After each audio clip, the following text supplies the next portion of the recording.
Hi, I'm Brian Bond, And I'm Mary Bond. and we're the Vagabonds.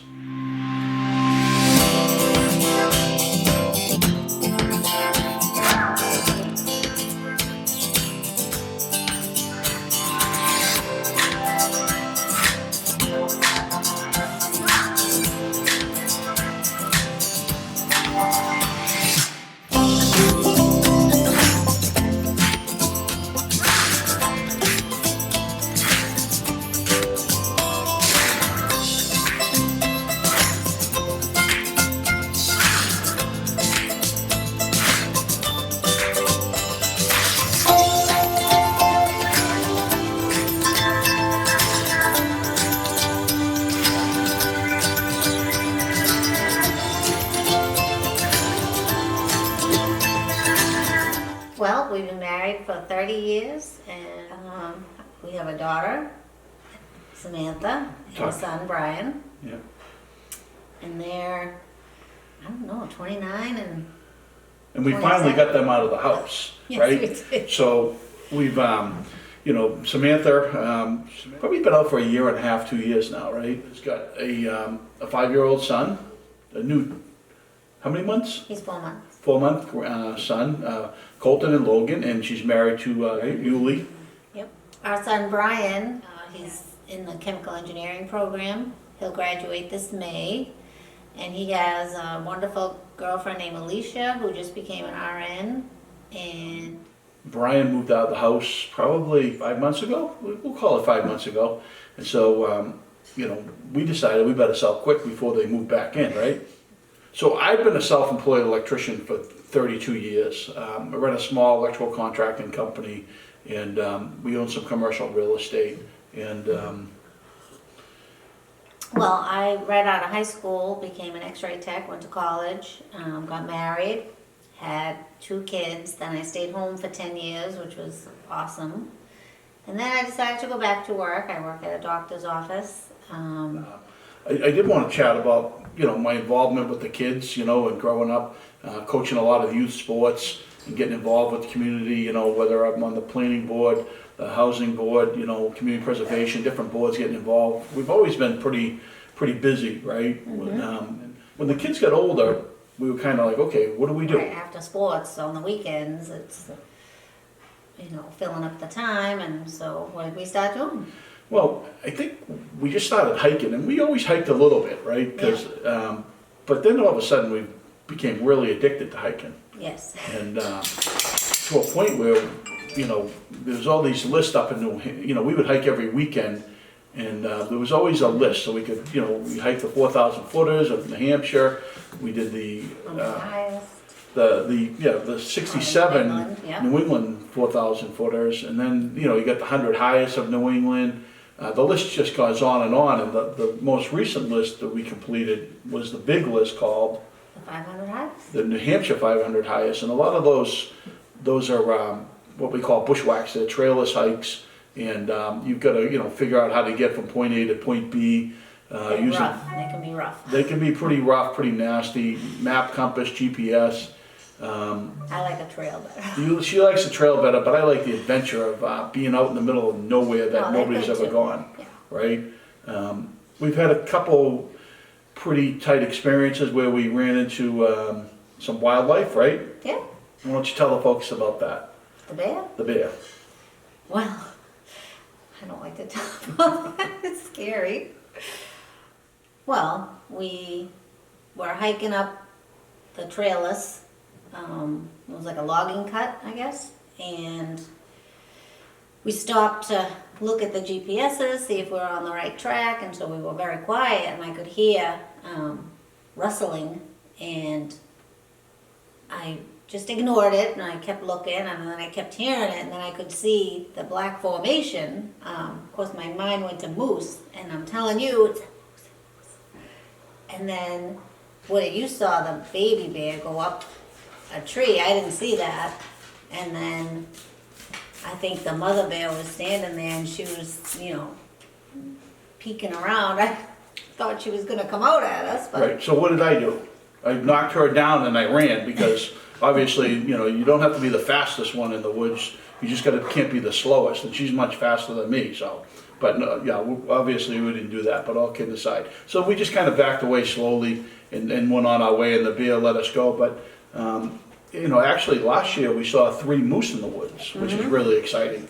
When we're out there in the middle of nowhere, we find a lot of moose antlers and stuff like that. And so, Bones and skulls. yeah, it's kind of crazy stuff. And, again, every weekend we go hiking, so we would actually, we did I'm involved with my local access TV, and we did videos of our adventures, and that's Yes. called Mountain Man Adventures, and so we showed that on local access TV. That was picked up by, I think it was 22 other communities, and Texas A&M University maybe, and a correctional institute, so that's kind of weird, But then we got involved with, we were tent camping, right? Yes. Because we would drive to the end of logging roads. We drive like 20 miles of logging roads, and we'd pitch a tent at the end of that logging road in the staging area, and then we'd climb, this mountain in the morning, and then we go over and hit that mountain in the morning. And that got a little bit old, right? Yeah, not my favorite.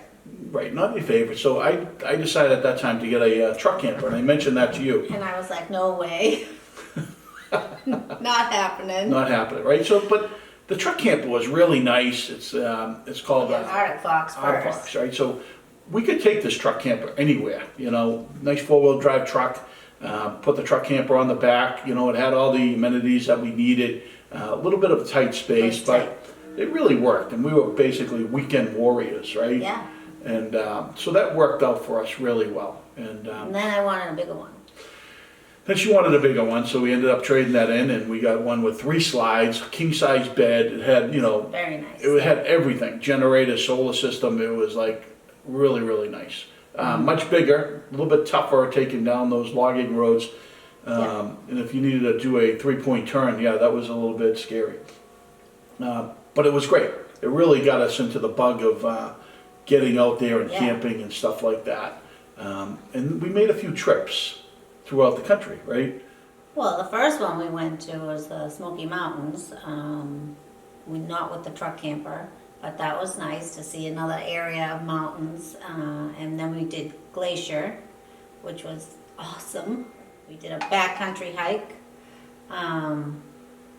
Then we did Glacier and Yellowstone again. We drove with the truck camper, and just phenomenal, just gorgeous, gorgeous country. And so that's what really got us into the bug. And we average 130 mountains a year. And what I can tell you, I'm not a fast hiker. I'm a big guy. Mary, she's always complaining that I can't keep up with her, right? Not complaining, but she's patiently waiting. And so, the idea with hiking is you don't have to get to the top, but you have to get back to the car. So that's important. So, and we take our time and we get there and things like that. So we're really looking forward to exploring the rest of the country. Yes. And with the idea of retiring and selling the house, and It's hard. it's very hard, right? Very emotional. Again, we raised our kids here. And my grandsons. We've got 2 grandsons now, and they spend a lot of time here and things like that. And so, I guess we were lucky enough where the housing market just happened to be in a good position. Values of houses in the suburbs of Boston, where we're from, the prices have gone high, and so we kind of lucked out with that. But on the other end of that, the RV market, we've run into the same situation where folks are really starting to RV quite a bit now. And a lot of that is because of the coronavirus too, because people aren't staying at hotels or going right. on planes, vacations, so the RVs are up too. Yeah, so we ran into a situation where, all of a sudden, we did sell our house. We were lucky enough to sell our house, and, fairly quick, and we're actually closing in 2 weeks. And we did Crazy. kind of purchase an RV. We battled back and forth about the budget. I'm on the lower end. She wants to not spend money, and I always want to spend more money. So there was compromises that we went through and struggles. But it was very difficult because we were looking for an RV where the market or the inventory was very low. So that, luckily for me, forced us into a higher bracket to a better product. And we had purchased a RV, we put a deposit on one down in North Carolina, and unfortunately, and it was a great deal, it was a leftover, and it was, you know, we were getting it set, and we got a phone call from them that it had a lot of water damage, something they didn't know about. We were adding a 360 camera system, and they must have found out about that water damage. And That was disappointing. very disappointing, but then that put us back in the market of trying to find another one. Right. Because we're basically gonna be homeless on the 14th of December. And, you know, we did think about, you know, should we rent an apartment, you know, for a short We have term? no furniture. We have no furniture. We've given so much stuff away. Yeah. And the folks that are buying the house also purchased a bunch of furniture that, Right. you know, just happened to fit very well into the space and things like that, you know, so. So we were, you know, we started reaching out and trying to negotiate with different RV places, and they were pretty steadfast on their prices. They really didn't want to drop.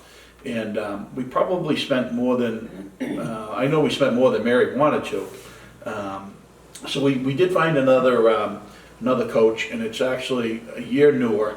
It's a brand new coach, and it's going to be great.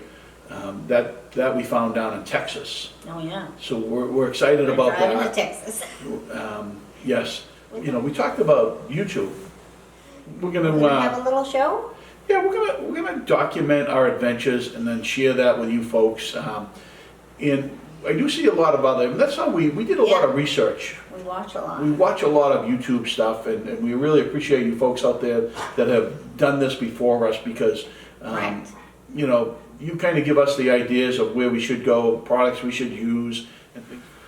I think one thing I'm really looking forward to is getting out in the RV community, going full-time, meeting a lot of the folks.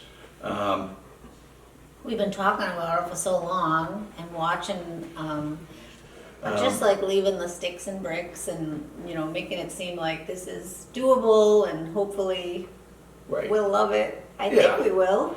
So, not just looking forward to all the adventures in the national parks and things of that nature, but just getting out there and meeting the community, meeting like-minded people, Yes. and exploring things that are a little bit different from just mountain climbing. You know, maybe historical type things, and you know, museums and Wine tastings. wine tastings. You know, watching the folks out there that have been doing this. I think the harvest hosts. Yeah. Those are going to be really cool. Mary's a big wine connoisseur. I like a nice cold beer here and there, and maybe a little sip of tequila, right? So we'll hit some distilleries, some breweries, some things of that. You know, it's going to be great. So, folks, if you enjoyed this video, and I promise you we'll get better, please subscribe. Please subscribe and hit the bell. That way you'll be notified. I'm Mary. I'm Brian, and we're the Vagabonds. Thanks for tuning in. Till next time.